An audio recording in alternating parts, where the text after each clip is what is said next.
বর্তমানে আমার স্টুডিওর যে ব্যাকগ্রাউন্ড রয়েছে সেখানে কিছুটা পরিবর্তন এসেছে। তো আপনারা দেখতেই পাচ্ছেন যে এখানে হোয়াইট ব্যাকগ্রাউন্ড, এই পাশে হোয়াইট ব্যাকগ্রাউন্ড, আর এখানে যে টেবিলটি থাকে সবসময় এই টেবিলটি রয়েছে। তো জাস্ট একদম বিনা খরচে আমার ব্যাকগ্রাউন্ডে আমি পরিবর্তন করেছি। যাই হোক, তো আমি জানি না যে এই ভিডিওর কোয়ালিটি কীরকম হবে, এটা আপনারাই ডিসাইড করবেন যে আসলে ভালো না খারাপ, আর অবশ্যই সেটি কমেন্টস বক্সে কমেন্টস করে জানিয়ে দিবেন। তো এই ব্যাকগ্রাউন্ডটি কীভাবে পরিবর্তন করে দিলাম তা সংক্ষিপ্তভাবে আপনাদের দেখিয়ে দিচ্ছি, এবং এর পাশাপাশি আরও যে বিষয়টি দেখাবো যে আমি এখানে কিভাবে লাইট সেট আপ করি বা কিভাবে আমি মাইক্রোফোনটি সেট আপ করি, এগুলি দেখিয়ে দিব। একদম যারা নতুন রয়েছেন হয়তো তাদের উপকারেও আসতে পারে। আমি এর পূর্বে যে জায়গাটিতে ভিডিও করতাম সেই জায়গাটি হচ্ছে আপনার এখানে একটা টেবিল রয়েছে, পড়ার টেবিল, আর এই পাশে ওয়াল, আর এর মাঝখানে আরেকটা মানে ওয়ালের কানি আর কি, কর্নার আর কি, আর এই সাইডে আরেকটা ওয়াল। এই হচ্ছে দুই ওয়ালের মাঝখানে এখানে বসে আমি আসলে মূলত ভিডিও করতাম। তো যাই হোক, কোনো কারণবশত এখানে দাগ লাগার কারণে আমি এই সোজা করতে পারতাম না। তো যার কারণে খুব অল্প টাকার ভিতরে আমি এখানে একটা সেট আপ করার চেষ্টা করছি। আর ইতিমধ্যে এই ভিডিওগুলি দেখেছেন যেগুলি অন্যান্য ভিডিওর থেকে, যেগুলির কোয়ালিটিটি একটু আলাদা। তো আমি এই সেট আপটি কীভাবে খুব কম টাকার ভিতরে, যদিও বা কম টাকা বলতে কোনো টাকাই লাগেনি, এই কম টাকার ভিতরে আমি এই সেট আপটা কীভাবে করবো সেই বিষয়টি আমি আপনাদের টোটালটি দেখাবো, যেন আপনারা জিরো ইনভেস্টমেন্টে আপনার স্টুডিওটিকে সেট আপ করতে পারেন। তো কন্টিনিউ করুন, হয়তো সাউন্ড থাকবে না, জাস্ট আমি সেট আপটা দেখাবো আপনাদেরকে। তো এখানে একটা আপনার ব্যানার দেখতে পাচ্ছেন, এটা আসলে যে ডিজিটাল ল্যাবের যে ব্যানারগুলি আছে এর পিছন সাইডে অবশ্য যে ব্যানারটা ছাপানো ছিল বা প্রিন্ট করা হয়েছিল সেই ব্যানারটা, আর এর পিছনটা হচ্ছে আপনার হোয়াইট কালার, ঠিক আছে। তো এই হোয়াইট কালারটি আমি এখানে দিব, আর একটি ব্যানার আমি এদিক দিয়ে দিব।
মোটামুটি পিছনের ব্যাকগ্রাউন্ডটি একদম সাদা করে দিলাম।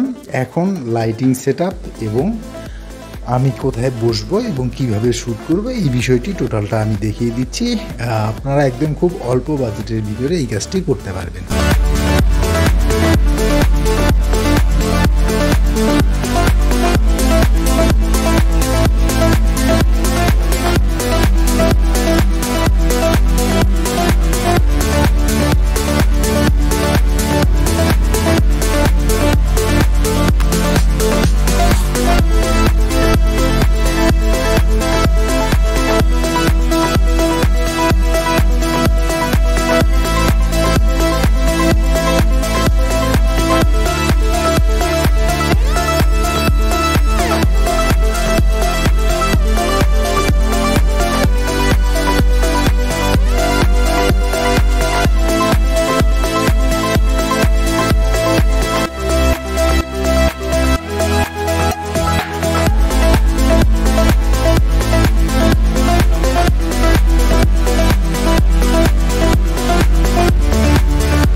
তো ভিডিওটি সম্পর্কে কোনো মতামত থেকে থাকলে তা অবশ্যই কমেন্টস করে জানিয়ে দিবেন। আর আপনি যদি আমার চ্যানেলে একদম নতুন হয়ে থাকেন তাহলে এই ধরনের ইউটিউব রিলেটেড ভিডিও প্রতিনিয়ত পেতে চ্যানেলটি সাবস্ক্রাইব করে আমাদের সঙ্গেই থাকবেন।